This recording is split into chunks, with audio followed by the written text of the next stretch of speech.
Good afternoon, everybody. Thank you for your patience. Welcome you to the Capital Budget Subcommittee, where we're meeting today for the purpose of budget hearings. We're first going to start out with, and of course, it's great to be here with Vice Chair McCray and other members of the subcommittee. Appreciate our teammates, the staff of DLS for helping today, as they always do. And with that, we're going to hear from the dynamic duo, Matt Klein and Emily Haskell, who will give us a capital budget fiscal briefing. So, hey, thank you very much for your time. Thanks for all the hard work you put into this. Please. Thanks, Mr. Chair. Again, I'm Emily Haskell, and along with Matt, I'll be presenting the capital fiscal briefing. Jumping in on page 1, you can see the overall size of the capital program decreases to $2.6 billion in fiscal 2027. That's in large part due to the delay of build-to-learn issuances, which are now expected in fiscal 28, and I'll discuss that a little later on. The GEO bond level of $1.75 billion of new GEO bonds meets the Spending Affordability Committee limit, and there's an additional $75 million of GEO bond capacity that's created through deauthorizations from prior years. GEO bonds are supplemented with $5 million in bond premium in fiscal 27 and $58 million of general funds. The general funds generally support the governor's economic development initiatives, including $14.6 million as the first installment of an 8-year commitment of $116.5 million for the expansion of AstraZeneca facilities. On the next page, page 2, this chart is the same information but shown by the category of the funding instead of the source. You'll see public safety funding is less than planned. That's due to the deferral of the Baltimore Therapeutic Treatment Center project, which Matt will discuss a little later on. There's also more than $250 million included in fiscal 2027 for local projects. That includes $75 million set aside for legislative initiatives, and it also includes almost $60 million that was funding for projects pre-authorized by the legislature last session out of the total $111 million that was pre-authorized. On page 3, this chart shows funding for the capital program over time. The overall size of the capital program has been decreasing in recent years, and that's mostly due to the lower availability of general funds for the capital program. And I'll turn it over to Matt. Okay, thank you, Emily. So on page 4, we begin a discussion of some of the highlights in the program for the 2026 session. First, it just covers the affordability ratios. As Emily had said, the budget includes $1.75 billion of GEO bond authorizations, which is affordable within the 8% debt service to revenue benchmark that the state has and operates under. And you can see from the exhibit, though it is slightly increasing, and that is really the cause of that is the fact that the authorization level of $1.75 billion is only a couple years old. The limit was roughly about $1.2 billion prior to that, and so as those authorizations find their way into the issuance stream, the affordability benchmark is moving up slightly, but still well below the 8% limit that's established. Continuing on page 4 and into page 5, there's a highlight on the stadium authority debt and the fact that the state has been authorizing a significant amount of debt that's been supported by lottery revenues and funds deposited into the Education Trust Fund for the Build to Learn program. Much of this is not counted as state debt by the state. Roughly about $5.5 billion of authorizations are not counted. I think you were well aware, however, while we do not count it, the rating agencies do look at that when they're evaluating our ratings, and the Moody's Investment Service did downgrade the state last year, partly due to this, but there were other factors like the pension liability was one of the other things that was cited. We point this out because there's roughly $200 million of between general funds and lottery that is contributing to the capital program, and we expect about $182 million by 2028 of lottery revenues supporting these initiatives that you see on page 5. Turning to page 6, one of the big components of the governor's budget this year is using the capital program for some operating relief. Roughly $322 million of operating relief for things that were proposed in the budget that the governor's proposing swapping out. I'll just highlight those very quickly. It includes transfer tax revenues, which are going to be diverted to the general fund, and the governor's plan does include fully replacing those, roughly $72 million. There's another $70 million that's transferred from the Bay Restoration Fund. The governor's plan does fully replace that, but over a 2-year period with $50 million budgeted in fiscal 2027 and another $20 million programmed in the CIP to complete that replacement. One of the other big components is the fund swap for the WMATA grants. The CIP reflected that this would be funded with general funds, which is, I'll touch on that a little bit more later in the analysis. The governor's plan is to replace that with GO bond funds. So this consumes, about $302 million for fiscal 2027 of items that were not anticipated to be funded with bonds. There's a couple other transfers here worth noting. Last year, the legislature included a provision in the BRFA that transfers $25 million of funding, transfer tax funding that goes to land acquisition components of the program open space. And so fiscal 2027 includes that $25 million transfer. Again, there is no replacement plan that's put in place for that. And then finally, the budget did include, initially, the budget would have included about $187 million of special funds from the Fiscal Responsibility Fund, because the revenue estimate for fiscal 25 came in above the budgeted estimate, and so a portion of that went to the Fiscal Responsibility Fund. Typically, that's used for K through 12 or higher education funding, but those funds are being swept into the general fund again to help shore up the operating budget. So in total, we've got about $534 million of funding that would have otherwise supported the capital program that is not there. Turning to page 8, there's a graph here that just sort of, well, how did the governor sort of balance this all out? And I think the biggest component is the deferral of the Baltimore Therapeutic Treatment Center. The CIP had programmed the start of construction was actually programmed to begin in fiscal 2026. But the CIP included funding for fiscal 2027, roughly $232 million, and so that is being deferred. And the budget also deauthorizes about $46 million of funds that were provided in fiscal 2026, since that project is being deferred, which can then be repurposed for other things. The governor's budget also slightly pushes back the schedule for the new Supreme Court building, which allows for roughly about $60 million of program funding for fiscal 2027 to be pushed out and to be reprogrammed for other purposes. And then as you move from left to right, you see starting in the blue areas, these are some of the things I discussed, the fund transfers, the WMATA being replaced with bond funds, and the fact that the CIP last year did not include an earmark for legislative initiatives, but it does this year, $75 million. There are a lot of other components to this, and you'll hear these when the analysts bring their agency analyses to you, but this is kind of just sort of the big picture of how the governor was able to sort of balance all these things out. Getting to the Baltimore Therapeutic Treatment Center, again, I'd said roughly about $278 million of program funding and already authorized funding is going to help support the operating budget, essentially moving that out for other purposes. And allowing for other spending to take place in the capital program. This is the largest project that has ever been in the state's CIP. It's over $2 billion.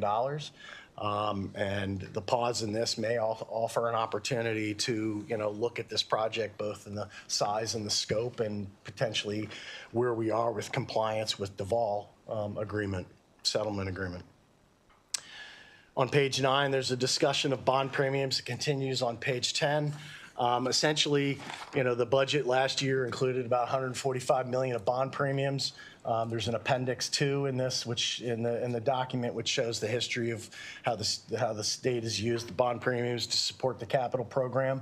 But the premium last year came in under, from the June bond sale, came in less than was projected, and that leaves a hole of about $40 million in the capital program. $5 million of that is proposed to be directly replaced because that was funded as a deficiency appropriation last year, which will be clawed back for a project. But the remaining $35 million, essentially the governor's plan would provide for bond premiums from the June 2026 sale to potentially be used for those projects. And, this is pretty much can be looked at as a float because many of the projects that were authorized in last year's budget are not going to actually need expenditures or get to the expenditure rate in fiscal 2026 or 2027. So this just gives the, DBM some flexibility to replace those potentially with bond premiums. I will note, however, that, with the interest rate on our bonds approaching the coupon rate that we issue the bonds under, the collection of bond premiums has shrunk. Again, that impacted the current year's budget for 26. So there is maybe some risk that we will not collect bond premiums sufficient to even cover the gap in the 2026 budget. And I'll turn next to strategic energy investment funds used to support the capital program. The discussion starts on page 10, going into page 11. The chart shows the use of C funds for capital.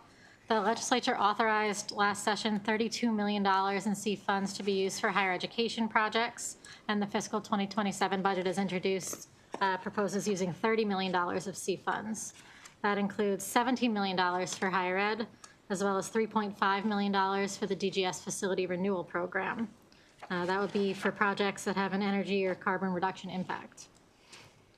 Then there's also $9.5 million in C funds proposed for the comprehensive flood management grant program under the Department of the Environment. That would be for projects enhancing our state's resiliency to climate change. There's a BRFA provision associated with that funding, allowing that as the eligible use of C funds. The higher education and facility renewal projects don't require a provision in the BRFAs. Those are already allowed uses of CEF. Starting on the bottom of page 11, this begins the discussion of academic revenue bonds. The fiscal 2027 capital budget includes $50 million of ARB authorizations, which complies with the SAC recommendation to increase ARBs from $30 million to $50 million annually. In fiscal 2027, the additional $20 million, $10 million of that is used to replace GeoBond's plan for the College Park Health and Human Sciences building, and $10 million is used to accelerate funding for a component of the Salisbury electrical substation project. As shown in the chart on page 12, this higher level of ARBs is affordable within the USM debt limit policy of having a ratio of debt service to operating revenues and state appropriations below 4%. And then I'll turn to school construction, jumping ahead to page 14. The budget includes $450 million in GeoBonds for public school construction. That meets the statutory goal. Fiscal 2027 also includes $69 million in special funds. We just had we're going to try to take questions at the end, but I know that some people may have questions right now. Do you mind if recognize the chair? Sure. Yeah. It's real quick. That CEF money, is that all being used sort of on a one-time basis? Yes. It's not used to do additional bonding in any way? No, it's used as one time. And there's no commitment beyond the 1 year? Correct. In each instance? That's all I need. Thank you. I thought the chair was going to ask if I adjusted his chair.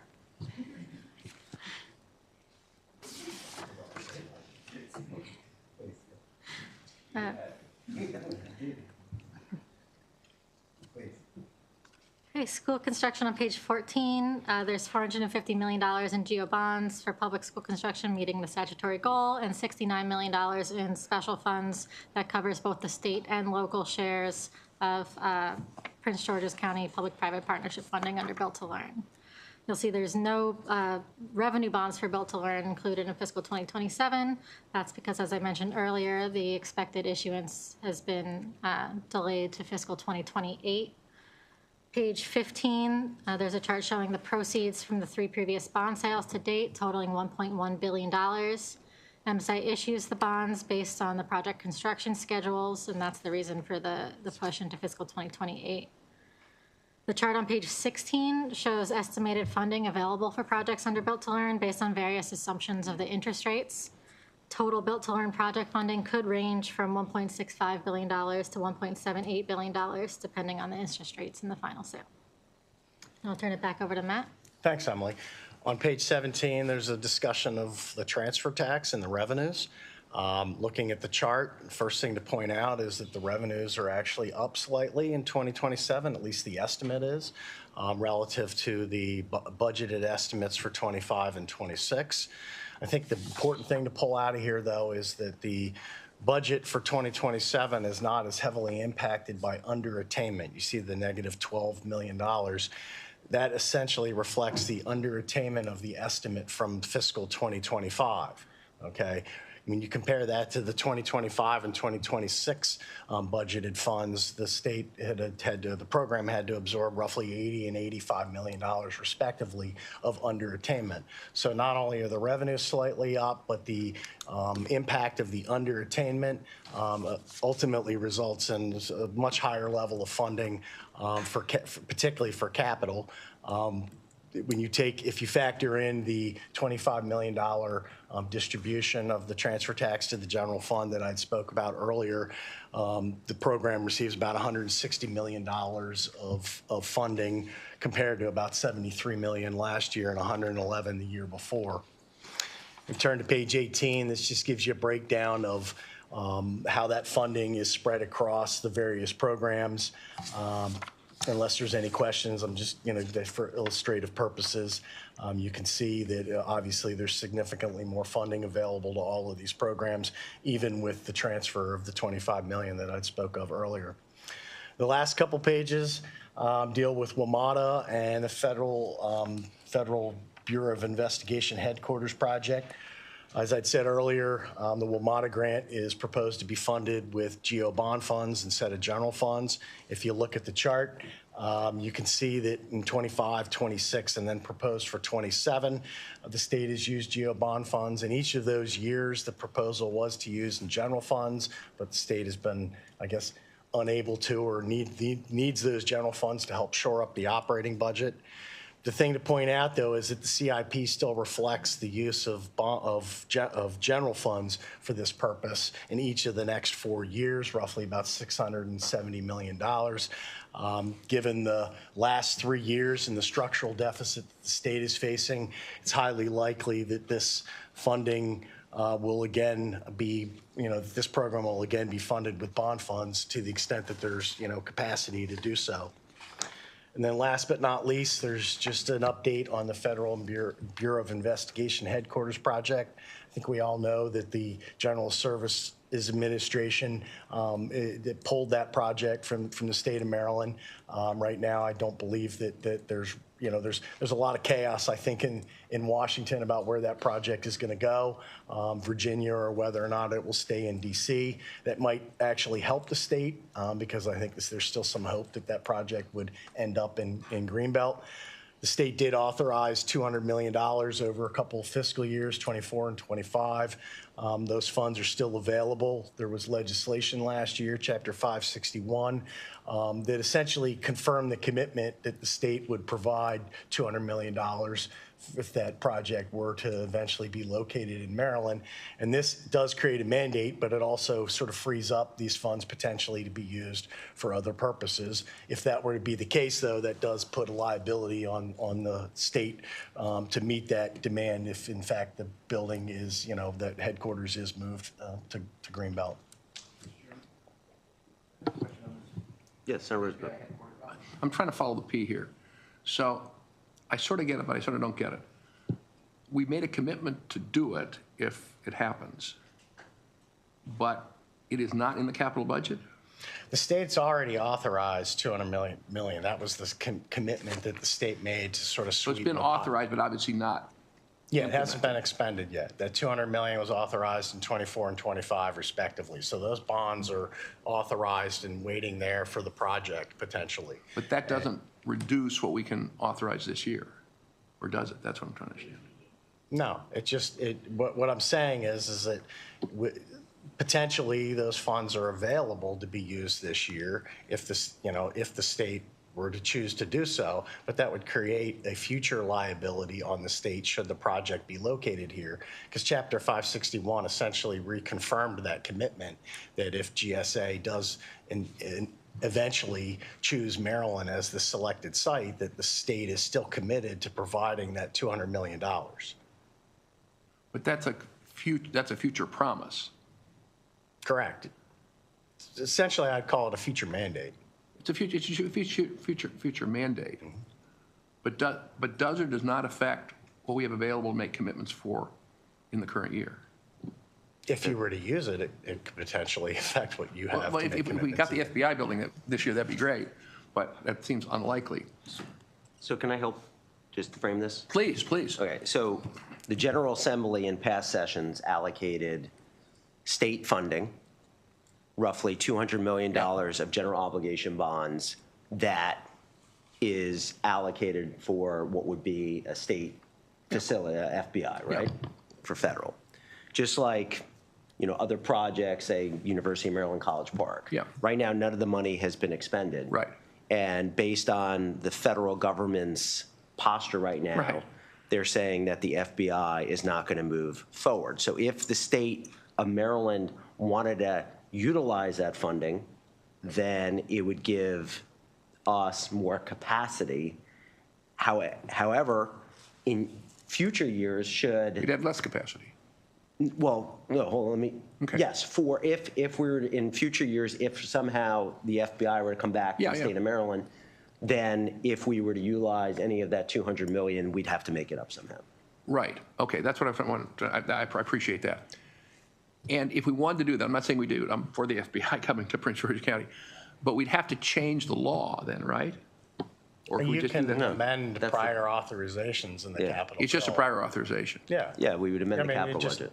Gotcha, Go okay. back into the chapter law for 24 or 25. I'm sorry? You'd go back into the chapter law for the capital bill for the 24, for fiscal 24 and 25, and just amend that authorization. That was for really some my question. purpose. Okay, Yeah, thank you. And it really was a proud moment for the General Assembly, because regardless of where you were in the state, when we decided to put money into this, the facility just happened to be in Prince George's County, but this is, Yeah. we would have done this for any area of the state if we were going to leverage federal partnership and Oh, create sure, those jobs. it's a big deal. Thank you very much for clarification. Thank you, Mr. Chairman. Of course. Anything else on your end, Emily or Matt? Okay. Any other questions for this panel? Guys, thank you so much for that well-written, thoughtful analysis. Thank you. Appreciate it. Committee, we're going to move on to now so the order we're going to go is Department of Information Technology, Department of Ag, and Maryland Hospital Association. So with that, Ms. Rye, please, to present the Department of Information Technology.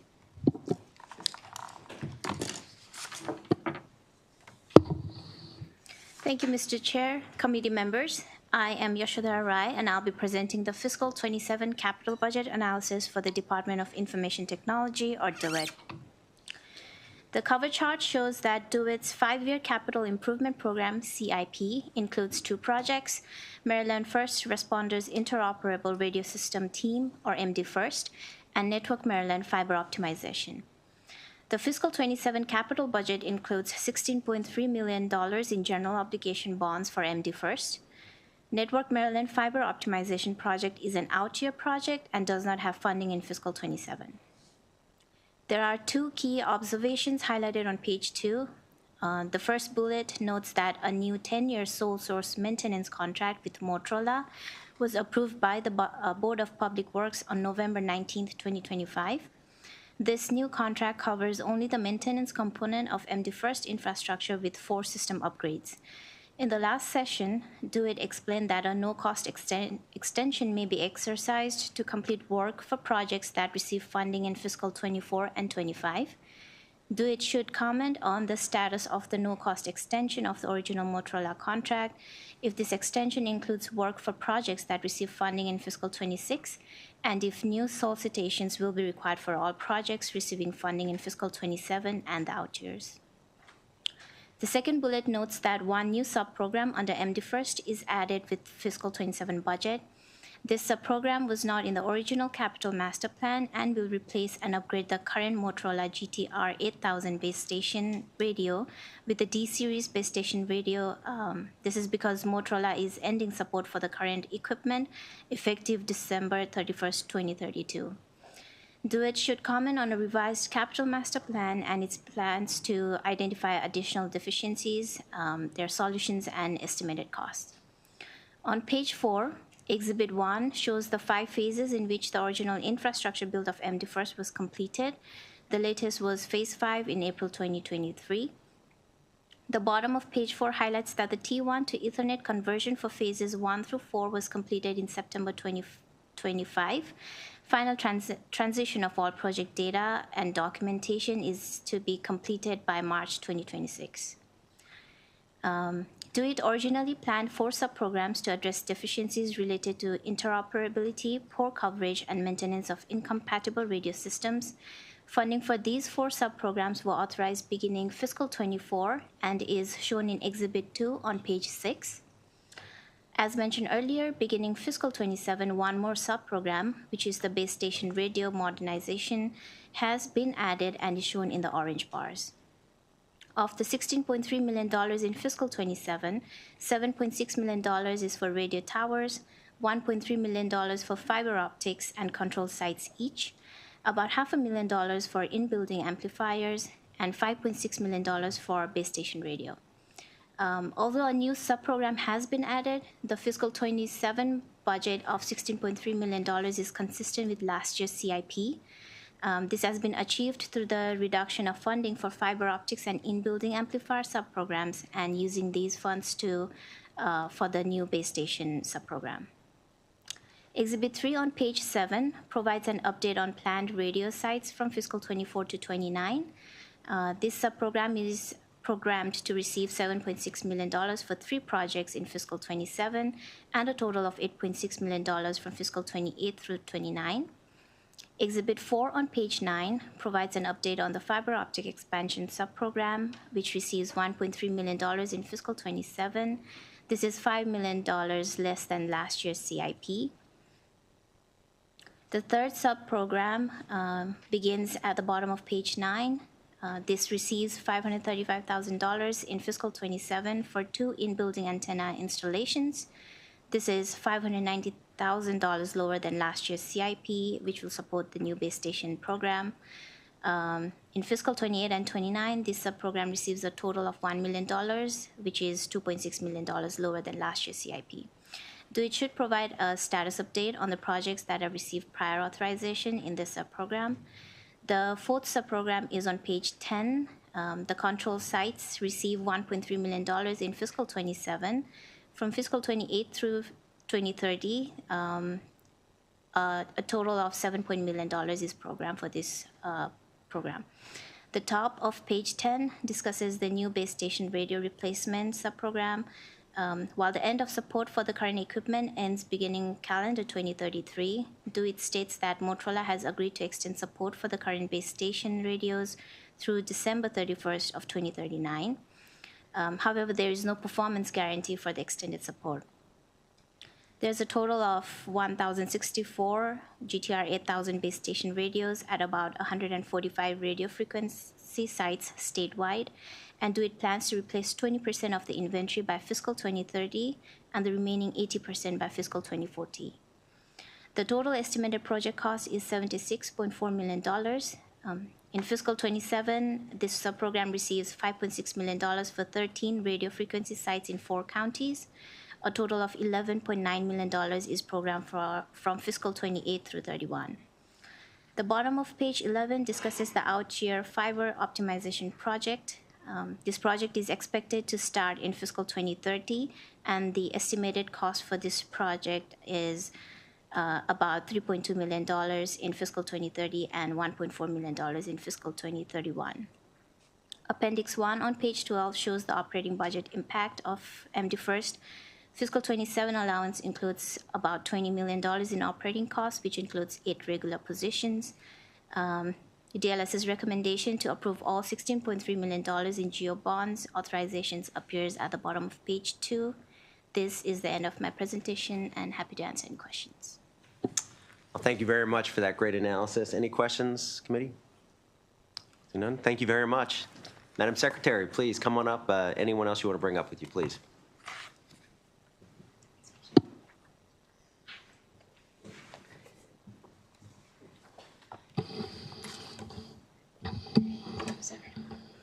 All right. Good afternoon, Mr. Chair, Mr. Vice Chair, members of the committee. My name is Katie Savage, and I'm the Secretary of the Department of Information Technology. I'm joined today by Eric Bathurst, who's our Chief Technology Officer in our Office of Infrastructure. I'd like to thank you for the opportunity to provide testimony, and I also want to thank our DLS analyst, Yashil Rai, for her ongoing efforts and support. For FY27, DO-IT has one capital project for the committee's consideration, which is our Maryland First Public Safety Communication System Coverage Improvement Program. Maryland First is the state's primary public safety communication system, which is used by over 130,000 first responders across more than 130 agencies to support daily operations and emergency response. Our FY27 request of $16.3 million will help improve radio coverage by adding 3 new sites in Bowie, New Germany State Park, and Newmarket. The program will continue to strengthen radio signals in buildings, such as schools and government buildings, and will add additional fiber connections to make the system more resilient and reliable. These capital investments are focused on reducing radio coverage gaps while ensuring the system remains dependable for first responders. With that, we respectfully ask for approval of DO-IT's FY27 capital budget requests and encourage the committee to refer to DO-IT's written testimony for additional detail. And my staff and I are happy to answer any questions.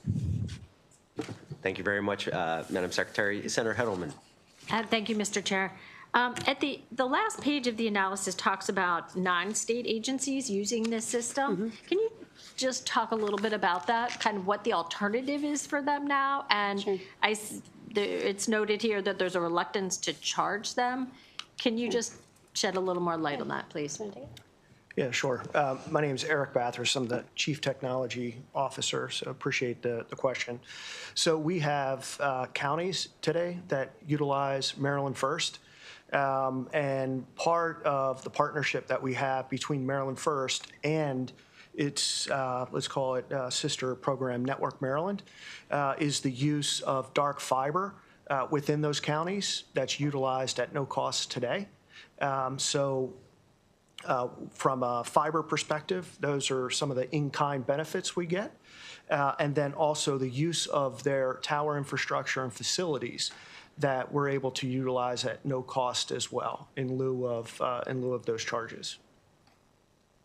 So we use their system, and they're going to use this system once it's built, and we're nervous that if we charge them, they will resort to using their system. Is that? If I could, Eric, so we have 2 programs that two infrastructure programs that do it. We have this one, which is the radio program, and then our broadband program, which is Network Maryland. So it's kind of a mutually beneficial exchange where we allow them to utilize the some of the infrastructure for our radio program, and then in exchange, they allow us to extend Network Maryland with some of like the dark fiber assets and things like that. So it becomes sort of a symbiotic relationship that allows us to extend both the radio program and the broadband program. Okay, thank you. Thank you. Any other questions for Secretary or her team? Okay. Thank you very much. Thank you. Appreciate it. Colleagues, we'll now turn our attention to the Department of Agriculture. Andrew Gray.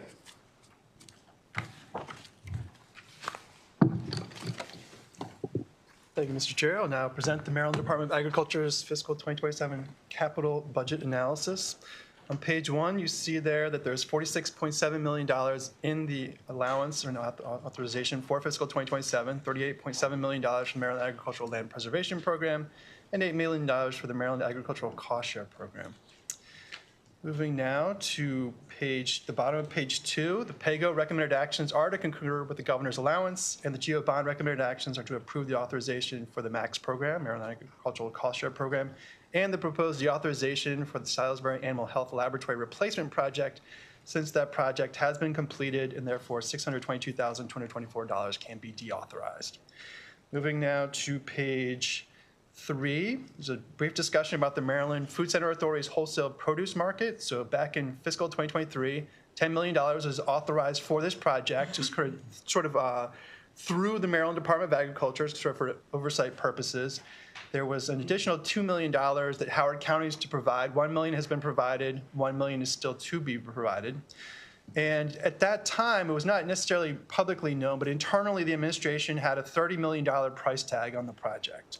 Well, they went out for bids, and on December 3rd, 2025, they discovered that the project cost was on the order of $50 million, which is obviously significantly more than the $12 million that the state and the county would be able to provide. And therefore, it was basically out of range for financing at the current stage. So the Maryland Food Center Authority Board of Directors, which includes ex officio members from a couple of different state agencies, met to review the possibilities and basically reduce the project scope using available funding. So what's going to happen is Maryland Food Center Authority is looking to work with MEDCO, the Maryland Economic Development Corporation, for some kind of debt issuance to see if that project can go forward in sort of a reduced scope fashion or over a period of time. Moving now to the Exhibit 1 on page 5. So this is the big picture changes in terms of the funding from the 2 years. For the Maryland Agricultural Land Preservation Program, Mr. Klein already discussed the transfer tax. So the transfer tax looking better. So we have $20.1 million in additional funding that's available to go through the Maryland Agricultural Land Preservation Program. One thing to note there, BRFA of 2025 did have that provision to transfer funding to the general fund. So $15 million of Maryland Agricultural Land Preservation Program funding went to the general fund in 2026, and $11.7 million will go in fiscal 2027 to help out with the state's budget. Then there's $8 million in the Maryland Agricultural Cost Share Program, which did not receive any funding last year due to the fact that it had an available balance that it could spend down. In terms of concerns on page 6 for the Maryland Agricultural Land Preservation Program, really concern is the federal funding. For a number of years, Maryland has not been able to take advantage of it due to indemnification requirements the federal government has for its particular agricultural conservation easement program. There's been no change in that, so we're still not able to avail ourselves of the federal funding. And in terms of looking forward, there is a combined cycle for easements, fiscal 2025 and 2026. Potential also for a combined cycle for 2 additional years would be decided in April 2026, once we kind of decide where the revenues are and the overall budget. And then from the Maryland Agricultural Cost Share Program, it's $8 million more than last year because there was no funding, as noted. They did have $11.5 million in encumbrances in fiscal 2025, which is very impressive. And this is the final year in fiscal 2026 for the increased percentage of funding that goes to natural filter practices. So the hope there was to kind of spur interest in farmers using that funding for that purpose. And this is the final year. Unless there are any questions, that concludes the presentation. Thank you very much for that concise analysis. And any questions for Mr. Gray? Okay, seeing none. Mr. Secretary, good to see you. Good to see you. Thank you. Anyone you want to bring up with you, sir? Heather Barthel, come on up. I've heard of her. You've heard of her? Where we come from, she's a pretty big deal. Thank you, Chair Zucker and Vice Chair McCray, members of the committee. For the record, Kevin Attic, Secretary of the Maryland Department of Agriculture. First, thank you for the opportunity to meet with you today to discuss our departmental capital budget. I want to take a moment to thank Andrew Gray for his always thoughtful analysis and make a point that I think you probably already know, which is during these stressful times, it's important to note that this budget continues to reflect MDA's mission, and that is pretty clear, to support the agricultural community and to engage in the deepest conservation that we possibly can. As you know, Maryland's #1 industry is agriculture, and this budget also reflects the core values of the Moore-Miller administration to make Maryland one of the greenest states. And the goal of that is to preserve as much farmland as possible and then allow for the growing of great produce and other crops on those farms using our conservation practices, all of which help improve soil, restore our Chesapeake Bay.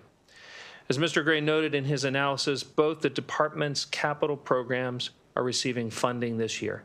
First is the Maryland Ag Land Preservation Foundation, otherwise known as MALF, and the Maryland Agricultural Cost Share Program, otherwise known as MAX. As you may recall, and as Mr. Gray noted, MAX was zeroed out last year. One of the reasons for that was we did have some extra money that had accrued over the years as projects were canceled or projects came in under budget, and so that money accrued.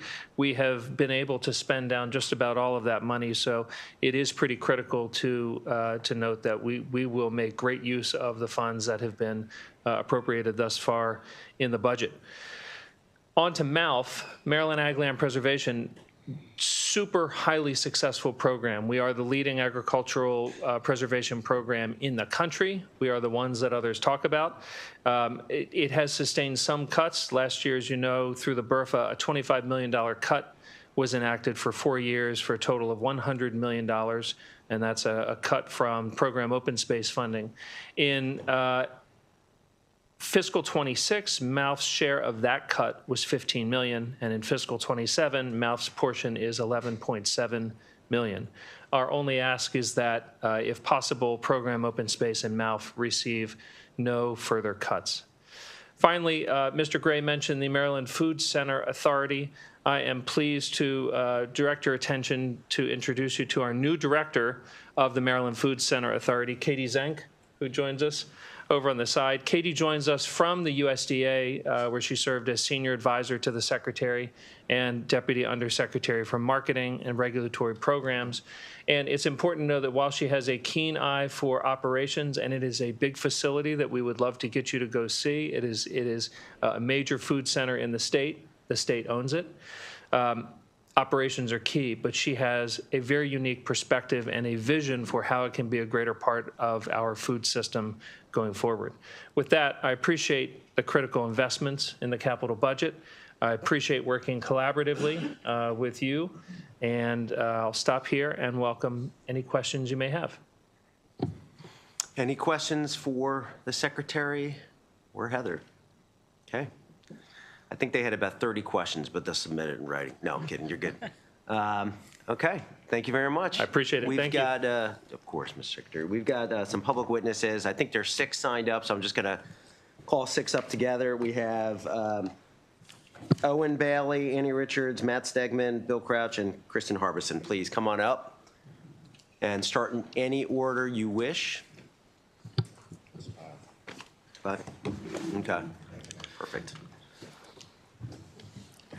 Good afternoon. I guess I'm first up, so I'll go first. For the record, my name is Owen Bailey. I'm the Director of Land Use and Policy for the Eastern Shore Land Conservancy. I'm also the Chair of Partners for Open Space, a statewide coalition whose sole purpose is to protect the funding sources for the transfer tax and its various programs. You have our written comments. I'll be brief. Just to talk about how essential MALF is to the transfer tax, which works because it reinvests a portion of Maryland's growth-related value back into protecting the public good that growth puts at risk. MALF does exactly that in preserving working farmland, supporting rural economies, and a balanced transfer tax must include a strong, predictable funding source for MALF. It is fiscally responsible, pro-growth in the right places, and essential for Maryland's long-term sustainability. The program has received cuts in the past, so it's now on a 2-year cycle, and so we urge no further cuts to the program. Thank you.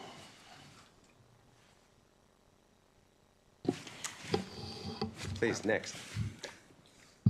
Hi there. My name is Bill Crouch. I'm the Maryland State Director for the Conservation Fund, a national 501c3 nonprofit land trust. Today I represent Forever Maryland in offering oral testimony in support of the Maryland Department of Agriculture and the land protection programs that it supports. Agriculture, including forestry, is the largest resource-based industry in Maryland, accounting for $30.2 billion in annual economic activity. Maryland's resource-based industries also provide 108,461 jobs and generates over $1.1 billion in state and local tax revenue. We can't realize these economic benefits without program open space. $25 million per year will be diverted from program open space each year for the next 4 years. Nearly half of this total of $100 million diversion is coming from the MALF program. That's roughly 13,000 acres of protected land. In response, MALF and the Rural Legacy programs have gone to a 2-year funding cycle, while many counties have wait lists for these programs. There is always more demand than there is funding. When funded, these programs are very efficient. For every dollar spent on agricultural land protection, $1.80 to $2 of economic activity is generated. Voluntary agricultural easements like malfeasements, reduce farmer debt, enable reinvestment in equipment, facilitate agritourism, and provide tax benefits. We simply cannot withstand further cuts to program open space and the agricultural easement programs that it supports. Thank you very much. Good afternoon, Mr. Chairman, members of the committee. I'm Kristen Harbison, Political Director for the Maryland League of Conservation Voters. And Maryland LCV urges this committee to accept Governor Moore's proposed capital budget for the Department of Agriculture without making any reductions. You're used to seeing me before you to talk about climate bills or climate funding, transportation funding. But as you continue to navigate the uncertain fiscal outlook, it's important for all of us, for climate funding, is for climate programs to have a healthy agriculture. Investments in healthy soil, clean water, and clean air are investments in Maryland economy and quality of life. But additionally, healthy agriculture practices can be a key component to reaching our climate goals through climate sequestration in the soil, regenerating soil and plant health, as well as surrounding ecosystems. And to achieve these goals, Maryland must fund the department and the programs that support them. So we ask for you to provide at least level funding for the Maryland Department of Agriculture and the land preservation programs it manages as part of your climate commitments. Thank you.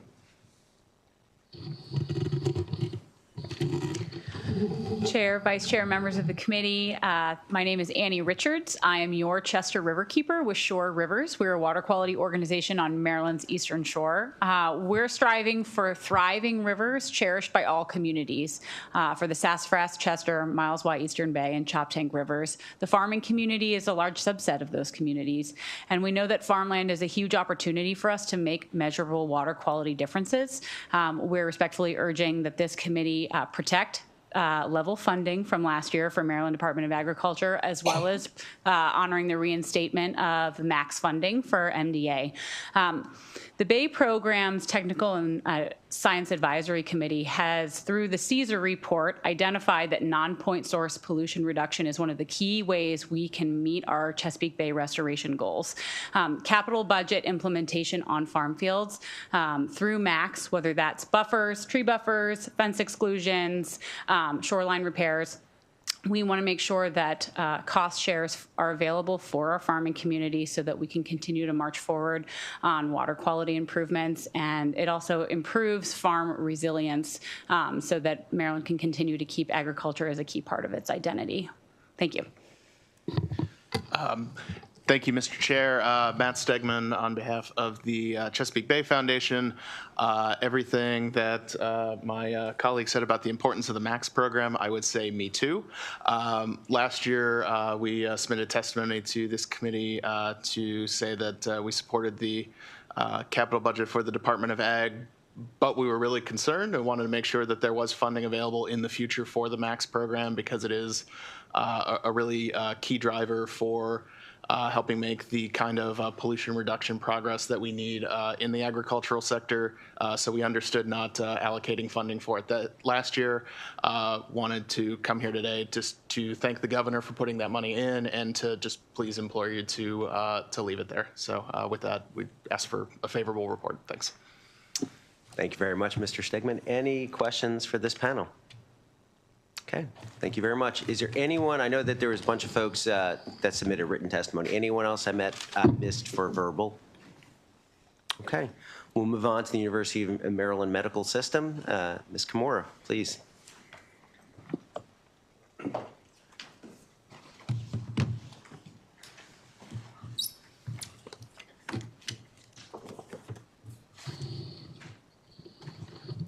Good afternoon. My name is Naomi Camaro. I'll be presenting the fiscal 27 capital budget for the University of Maryland Medical System, or UMS. The fiscal 27 request includes $226.4 million for 3 different projects. $30 million of that is in GO bonds. One of the projects receiving funding is for the Green Bob Cancer Center, which expands capacity for cancer care at the University of Maryland Medical System on the existing hospital. The The second project, starting on the bottom of page 2, is for the new hospital facility in Easton, part of the University of Maryland Shore Regional Health Center. This is a new 6th-floor hospital in Easton. The fiscal 27 request includes $208.7 million for planning, construction, and equipment of the project. The third project is the ongoing renovation of the Shock Trauma Center, which is described on pages 4 and 5. The fiscal 27 request includes $12.8 million for construction and equipment. DLS recommends approving all general obligation bond authorizations for the University of Maryland Medical System. Thank you very much for that fantastic and concise analysis. Any questions from Ms. Kimura? Okay. Thank you very much. University of Maryland Medical System, please. Welcome. Good to see you all.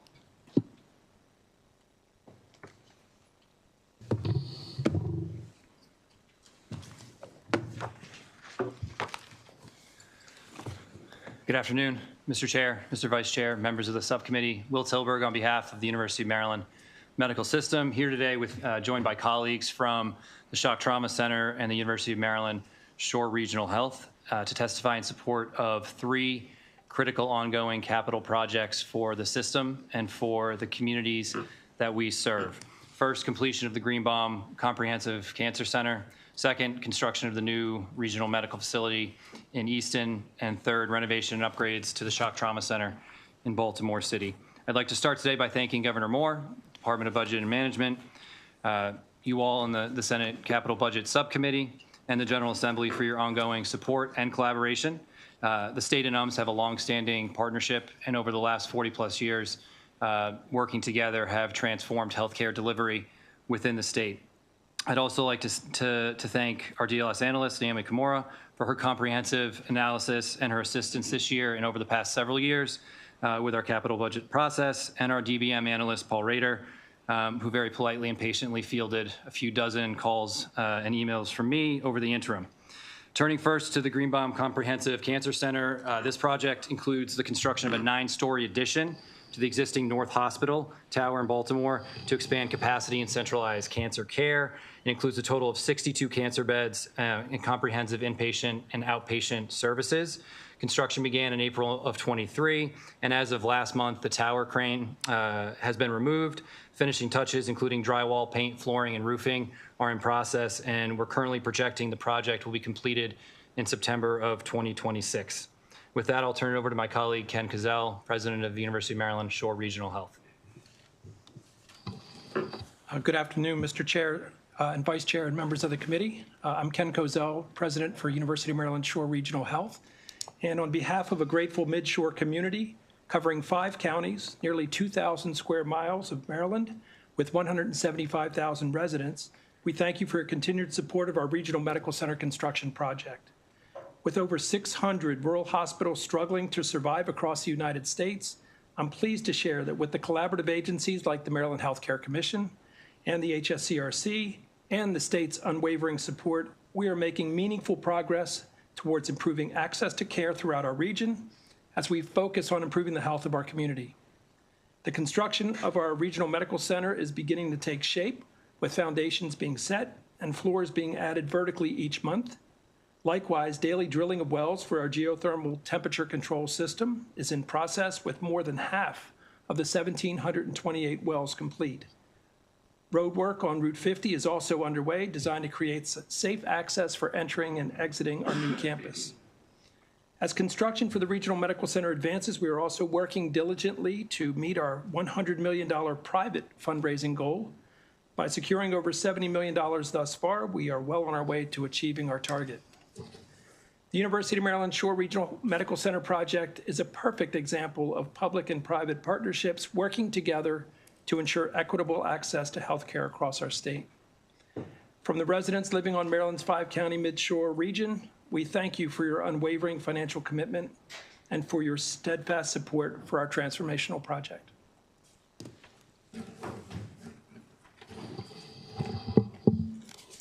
Good afternoon, Mr. Chairman, Vice Chair, members of the subcommittee. Thank you for the opportunity to speak with you today. My name is Christy Snedeker, and I'm the Vice President of the R. Adams Cali Shock Trauma Center.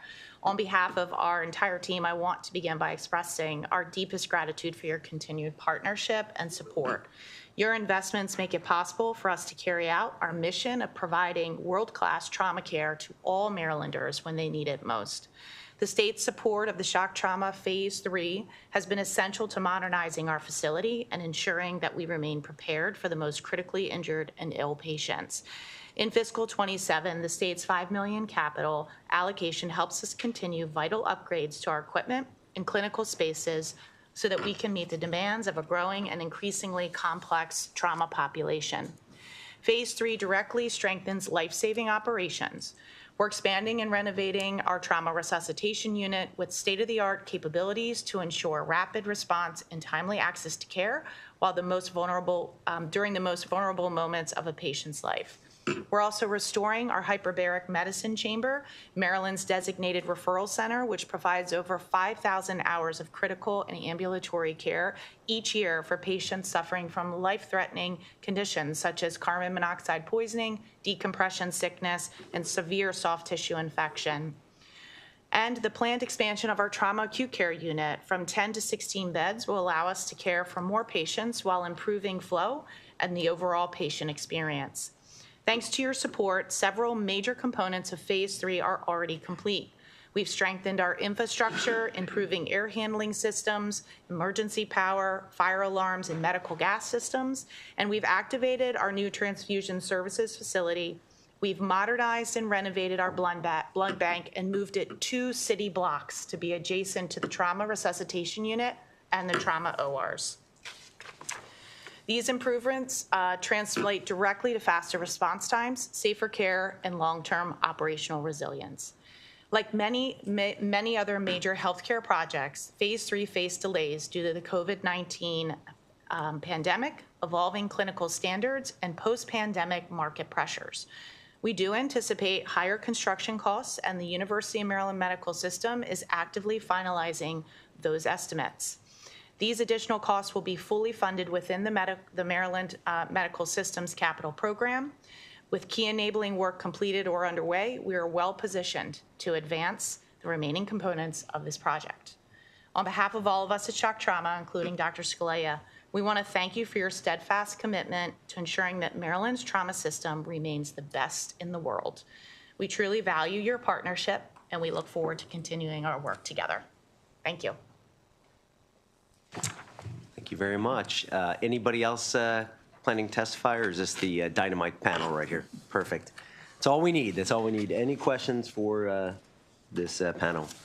Well, again, thank you for everything that you do, and we do really appreciate this partnership, and we know that investing in all of you is investing in Maryland, and also wanted to give a special shout out to Christian Bryce Jones, who does just an amazing job and has been a good teammate over all these years. So thank you very much. Thank you. All set. Thank you, Mr. Chair. Okay.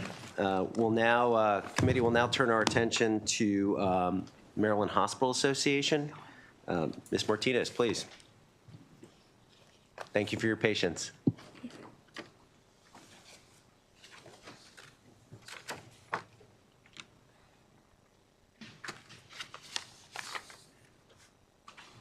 Thank you, Mr. Chair and members of the committee. My name is Victoria, and I'll be going over the Maryland Hospital Association capital budget analysis. MHA administers the private hospital grant program, in which private hospitals can apply for capital grants for projects that improve patient care. As shown on the cover page, the capital budget provides $14 million in general obligation bonds, which is a decrease of $8.6 million from fiscal 2026.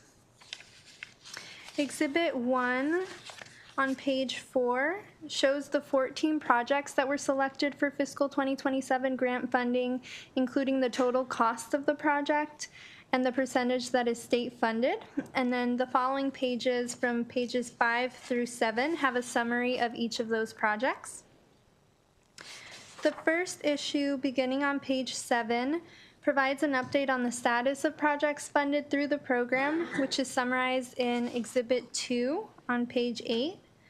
Most projects are in progress or complete, although 2 projects are delayed, one of which is planned to be deauthorized in the CIP due to no longer being able to move forward.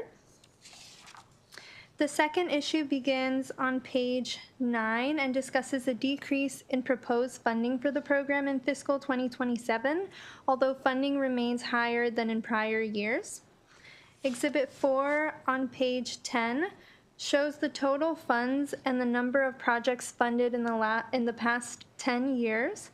There was a large increase in funding in fiscal 2026 following the passage of Chapter 790, which stated that the governor may include an annual appropriation of $20 million for the program. However, funding in fiscal 2027 provides only $14 million, which is under the amount suggested by Chapter 790 and also the pre-authorized amount last year of $20 million. And lastly, DLS recommends approving all general bond obligation authorizations and amendments to prior authorizations for the Maryland Hospital Association. And that concludes my presentation. I'm happy to take any questions. Well, thank you very much for that great analysis. Any questions? Okay. Jane, come on up. Maryland Hospital Association, please. And anyone else you want to bring with you, please. I know we have Kennedy Krieger here and Calvert Health Medical Center, so please. Thank you. Yeah, of course.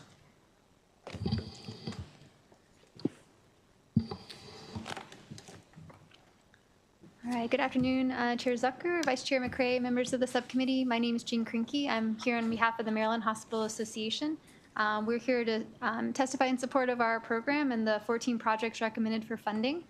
As our analyst, Victoria Martinez, mentioned, we are recommending the budget for $14 million, but we're advocating for the full $20 million.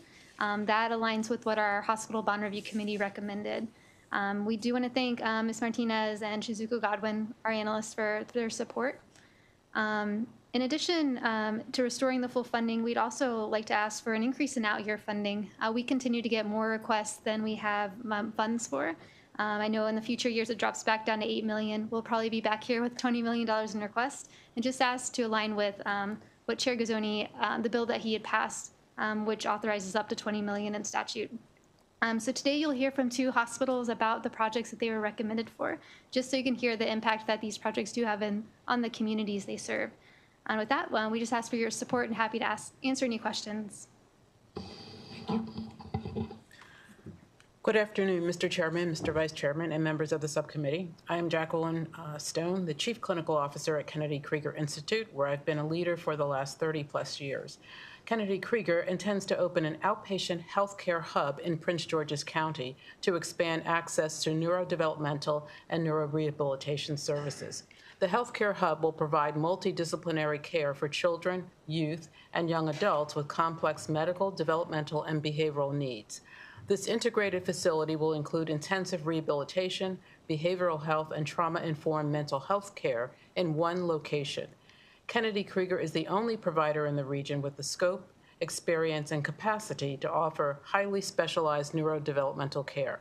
No similar provider offers the same breadth of services in Prince George's County, especially for medically complex children.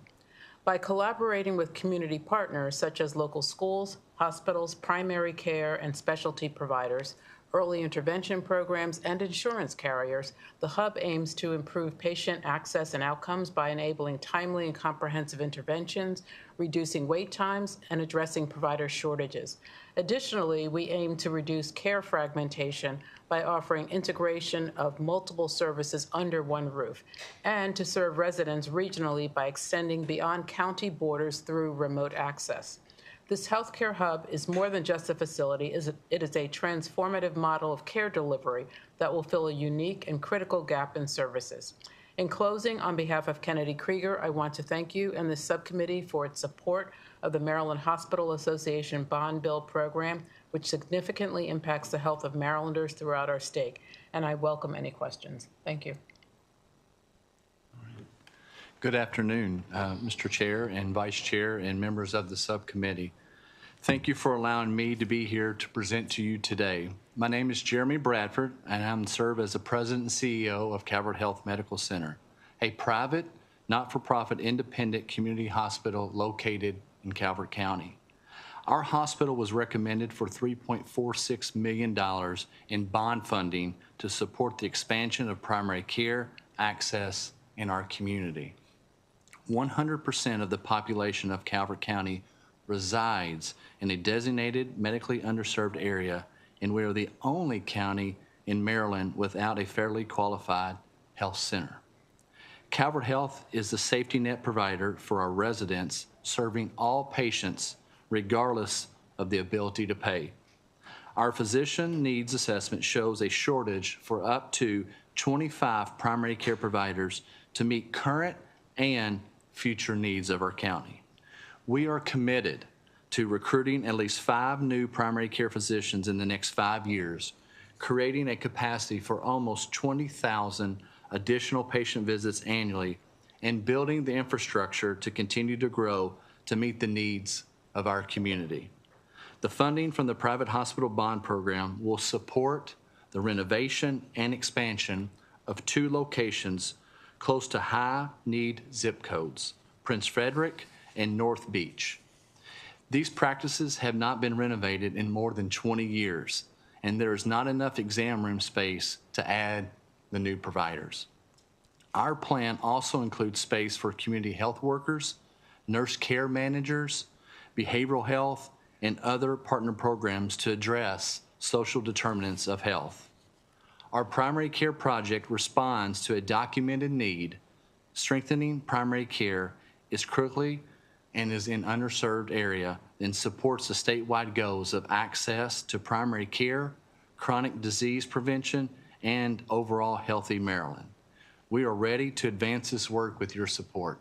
Thank you for your opportunity and again for your consideration of these funds.